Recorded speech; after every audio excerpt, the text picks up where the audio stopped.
Good morning, ladies and gentlemen, and welcome to exam-based contact class for professional writing. The code is POLDPW. I'm your tutor for applied communication professional writing, and I'll mark your assignment as well as the examination for this subject. I wish you all to be hardworking, dedicated, and self-driven students. In this course, this presentation will cover the examination questions. General guidelines on writing exams will be explained. Module assessment. Continuous assessment per semester module consists of one assignment of 120 marks of modules of 10 credits.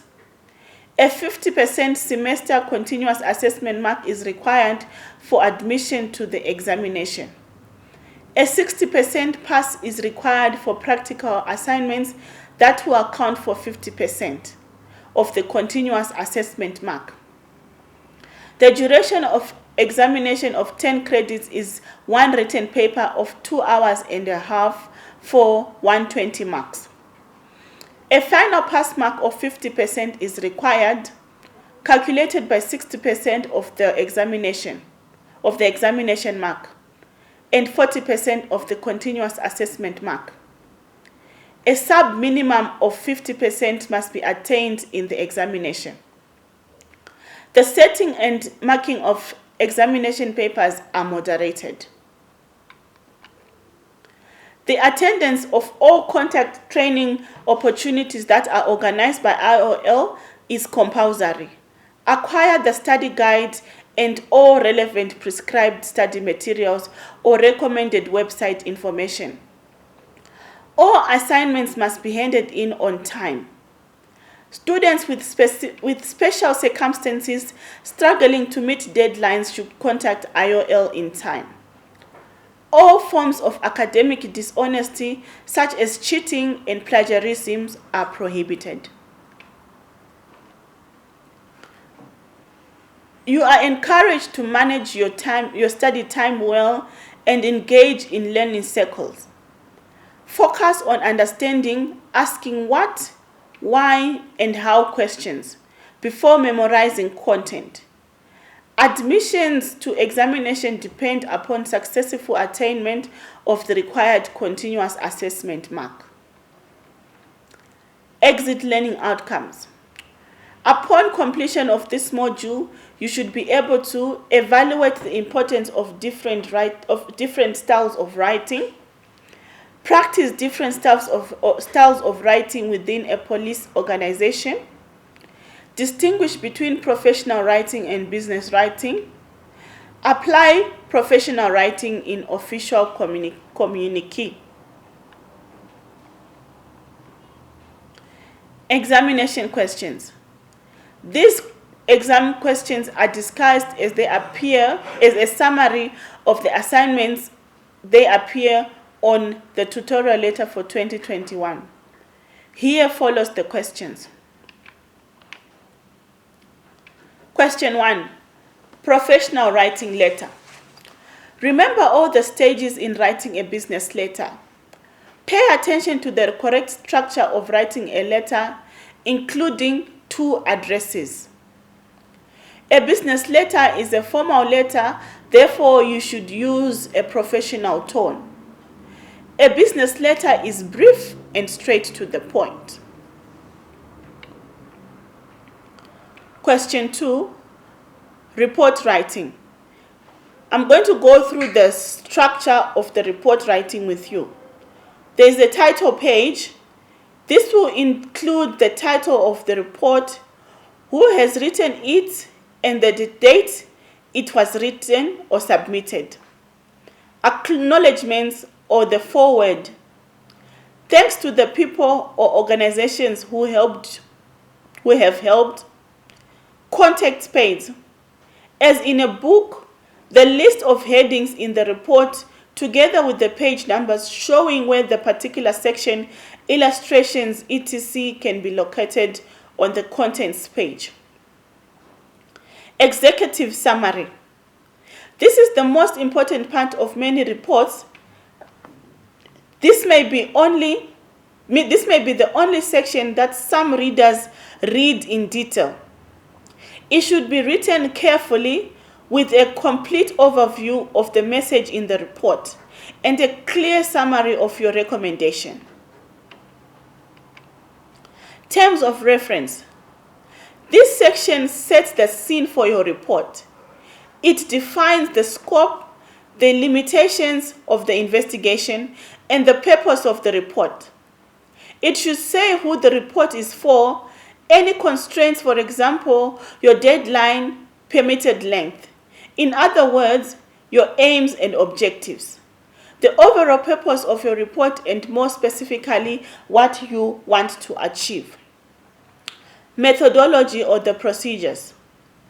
This section outlines how you have investigated the area, how you gathered the information, where from and how much.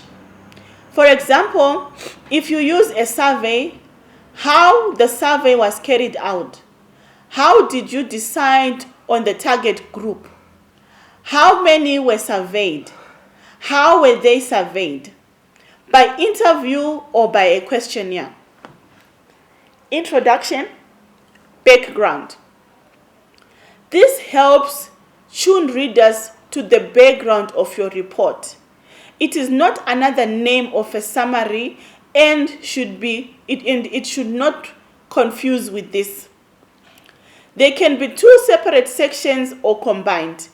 Background details should include details of the topic you are writing about. You could take the opportunity to expand on your terms of reference within the introduction. Give more detail as the background of the report, but remember to keep it relevant, factual, and brief. Findings, analysis. This is the main body of the report, where you develop your ideas. Make sure it is well structured with clear headings and that your reader can find information easily. Use paragraphs within each sentence to cover one aspect of the subject at a time. Include graphs or other visual materials in this section if this will help your readers. The nature of this section will depend on the brief and scope of the report. The section should deal with the main topics being discussed. There should be a logical sequence, moving from descriptive to analytical. It should contain sufficient information to justify the conclusion and recommendation which follows. Sections of appropriate information is crucial here. If the information is important to help to understand, then it should be included. Irrelevant information should be omitted. Conclusion. These are drawn from the analysis in the previous section and should be clear and conscious. They should mark the link back in the terms of reference. At this stage in the report, no new information can be included. The conclusion should cover what you have deduced about the situation. Bullet points will be satisfactory. Recommendations. Highlight any action that needs to follow on from your work. Your readers will want to know what they should do as a result of reading your report and will not want to dig for the information. Make them specific recommendations such as, it is recommended that some changes should be made, are not helpful, merely irritating. As with the conclusion, recommendations should be clearly derived from the main body of the report, and again, no new information should be included. References, bibliography. References are items referred to in the report. The bibliography contains additional material not specifically referred to, but which readers may want to follow up. Appendices. Use these to provide any more detailed information which your reader may need to Use these two provided any more detailed information which your reader may need to reference but not to include key data which the readers really need in the main body of the report. Appendices must be relevant and should be numbered so they can be referred to in the main body. Glossary of terms, abbreviations. Provide a glossary if you think it will help your readers, but do not use one as an excuse to include jargon in the report that your reader may not understand. Okay, so if I'm to go back, I will say when you're writing a report for examination purposes, you definitely need to write the heading, the title page, the methodology, the introduction, the findings, the conclusion, and the recommendations. These are the important aspects that you are going to look at for examination purposes. But for professional purposes, you need to write all the headings. Everything should be included. For examination purposes, because we are pressed for time, that's why it's not necessary to include the ones that I've omitted. Question 3, writing an email. These 5 elements must be inclusive in a professional email. Begin with a greeting, thank the recipient, state your purpose, add your closing remark, end with a closing. Question 4, drafting a memo. Type the subject memorandum at the top of the page. State that this document is a memorandum on the onset. Label the page memorandum. Double space between the lines and the next line in the heading. Address the recipient appropriately. A memo is a formal business communication and you should address the reader formally as well. Use a full name and title of the person to whom you want to send the memo to. If you are sending a memo to the entire staff, you might write to all employees. Add additional recipients in the CC line. The CC line indicates who will receive a courtesy copy of the memo. This is not the person to whom the memo is directed. Rather, this is someone who may need to stay informed about the policies or issue that you are addressing in the memo. Write your name in the from line. The heading needs to include who is writing and sending the memo. Your full name and job title go in this line. Include the date. Write the complete date, spelling out the month and including the date and year. For example, date 5 January 2016. Choose a specific phrase, and the date should be the current date. Same as when you're writing a letter, you should write the current date. When the day you are writing the exam is the date that should appear on the memo or on the letter. Choose a specific phrase for the subject line. The subject line gives the reader an idea of what the memo is about. Be specific and conscious. For example, instead of writing ants for the subject, be more specific by writing ant problem in the office.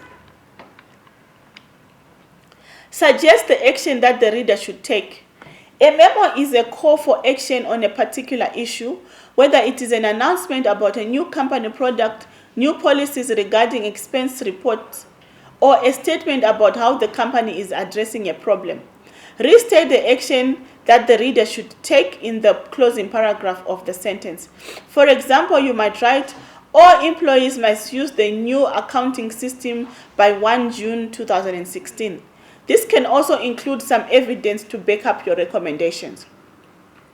Close the memo with a positive and warm summary. The memo's final paragraph should restate the next steps to address the issue at hand. It should also include a warm note that reiterates the solidarity of the organization. Things to remember. Remember to always read and understand the question before you're writing. Always make a draft. Pay attention to the spellings and grammar. Write each question on the new page. Write clear and neat work.